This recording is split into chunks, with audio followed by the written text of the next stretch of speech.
من الشخص الذي عجزت عن مخاطبته؟ الذي يفتقد الحب. الحب؟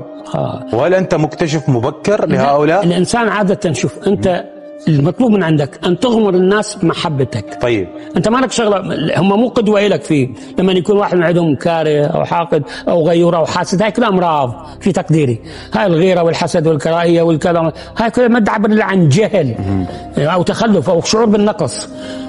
الحب هو الوحيد اللي يعني الكمال. تصور الله سبحانه وتعالى اسمه المحبوب في كتاب البهائية الأقدس. طيب. وحتى في الإنجيل أيضا الله محبة.